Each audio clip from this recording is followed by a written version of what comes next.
ઈપીએફઓએ 15મા રોજગાર મેળામાં 976 નવી ભરતીઓને નિમણૂક પત્રો સોંપ્યા.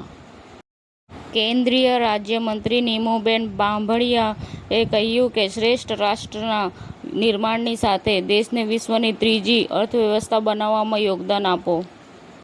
અમદાવાદ, સુરતમાં પોલીસની મોટી કાર્યવાહી, 1000થી વધુ શંકાસ્પદ બાંગ્લાદેશીઓની અટકાયત કરવામાં આવી. ભારતના રાષ્ટ્રપતિએ પૂજ્ય પોપ ફ્રાન્સિસના અંતિમ સંસ્કારમાં હાજરી આપી હતી. વડોદરા ખાતે કેન્દ્રીય શ્રમ અને રોજગાર અને યુવા બાબતોના મંત્રી ડોક્ટર મનસુખભાઈ માંડવિયાની ઉપસ્થિતિમાં 120 યુવાનોને નિમણૂક પત્રો વિતરિત કરાયા. એએમસી આરોગ્ય વિભાગ દ્વારા શહેરના વિવિધ વિસ્તારોમાં દરોડા, 349 એકમને નોટિસ, 2.35 લાખથી વધુ દંડની વસૂલાત કરવામાં આવી. એનટીવી પર આ સપ્તાહમાં ફન અને ફિયરનો અનુભવ કરો. ધારી પોલીસ સ્ટેશન ખાતે લોક દરબારનું આયોજન હાથ ધરવામાં આવ્યું. ખેલ મહાકુંભમાં અમદાવાદની વિદ્યાર્થીએ કરાટેમાં સિલ્વર મેડલ મેળવ્યો. વેજલપુર જીવરાજ પાર્ક ખાતે મૌન રેલી કેન્ડલ માર્ચ યોજાયો.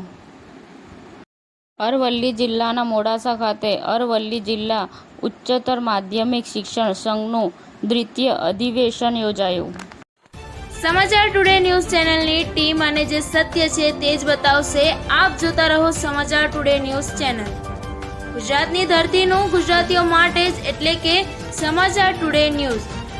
અમારી સમાચાર ટુડે ન્યૂઝ ચેનલને લાઈક કરો, શેર કરો અને સબસ્ક્રાઇબ કરો અને જોડાયા રહો સમાચાર ટુડે ન્યૂઝ ચેનલ સાથે. મળશે દરરોજ ઇનામ જીતવાની તક. અમારા સભ્ય બનો, જોડાઓ અમારી સાથે.